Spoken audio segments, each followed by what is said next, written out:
क्या आपका साबुन स्लो है? देखिए, स्लो हो या फिर फास्ट हो, इससे कोई मतलब नहीं है। अगर मैं कहूं कि आप टॉयलेट वाले साबुन का इस्तेमाल नहाने के लिए कर रहे हैं तो आप हैरान हो जाएंगे, लेकिन हकीकत यही है। हकीकत क्या है, इससे रूबरू कराएंगे, ये रिपोर्ट देखिए।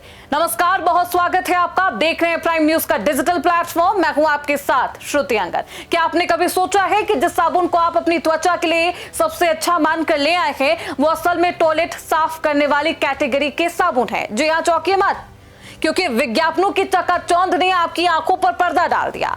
आप बाथ सोप और टॉयलेट सोप का फर्क भूल गए।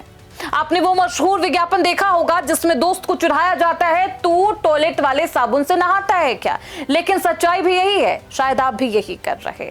असल में साबुन का पूरा खेल TFM यानी टोटल फैटी मैटर पर टिका है। नियम कहता है कि जिस साबुन में 76% से ज्यादा TFM होता है उसे ग्रेड 1 का टॉयलेट सोप कहा जाता है, और यही आपकी स्किन के लिए सबसे बेहतरीन है। लेकिन कंपनियां चालाकी क्या करती है, वो आपको महंगे दामों पर बाथिंग बार बेचती है जिसमें TFM 60% से भी कम है। आप कहेंगे कि नाम में क्या रखा है, तो सुनिए, असली ठगी यही से शुरू होती है। साबुन बनाने की प्रक्रिया यानी साबुनीकरण में जब तेल कास्टिक सोडा को मिलाया जाता है तो ग्रेड 1 वाले साबुन में शुद्ध प्राकृतिक तेलों का इस्तेमाल होता है, जो स्किन की नमी बरकरार रखती है और आपको मॉइस्चराइज रखती है। देखिए, इस लग्जरी बाथिंग बार जिसे आप लेकर आए हैं उनमें डिटर्जेंट और सिंथेटिक सर्फेक्टेंट्स की भरमार होती है। कंपनी आपको खुशबू और झाग के जाल में ऐसा फंसाती है, आप सब कुछ भूल जाते हैं, जबकि वो साबुन अंदर से आपकी स्किन को स्लो नहीं डैमेज कर रहा होता है। कैसे, चलिए ये भी समझाती हूँ। आज के समय में हम रोजाना जिस साबुन का इस्तेमाल करते हैं उसके बारे में हम बहुत कम जानते हैं।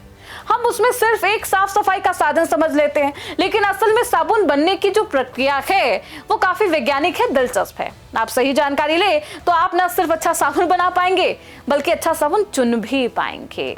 सबसे पहले समझते हैं कि साबुन आखिरकार बनता कैसे है। साबुन बनाने की प्रक्रिया को साबुनीकरण कहा जाता है। इसमें मुख्य रूप से 3 प्रोसेस का इस्तेमाल होता है और 3 सामान का भी। पहला आपको सामान बताती हूँ, तेल, कास्टिक सोडा, पानी। जब इन तीनों को एक निश्चित अनुपात में मिलाया जाता है तो एक केमिकल रिएक्शन तैयार होता है जिससे साबुन और ग्लिसरीन बनता है। ये ग्लिसरीन आपकी त्वचा को मुलायम और मॉइस्चराइज्ड रखता है। अब बात करते हैं साबुन बनाने के तरीकों की। आमतौर पर साबुन बनाने के जो प्रमुख तरीके हैं वो 3 है: कोल्ड प्रोसेस, हॉट प्रोसेस और मेल्ट एंड पोर प्रोसेस।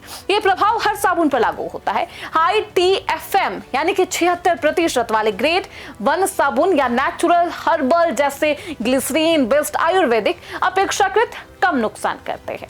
अब आपको क्या करना चाहिए, क्या नहीं करना चाहिए, वो आपको समझाते हैं। देखिए, पैकेट पर TFM वैल्यू जरूर चेक करें, 76% या ज्यादा चुने। SLS, पैराबीन्स, ट्रिक्लोजन और आर्टिफिशियल फ्रेग्रेंस वाले साबुन से जरूर बचें। सेंसिटिव स्किन है तो डॉक्टर से पूछकर माइल्ड pH बैलेंस्ड या synthetic detergent bathing bar try करें।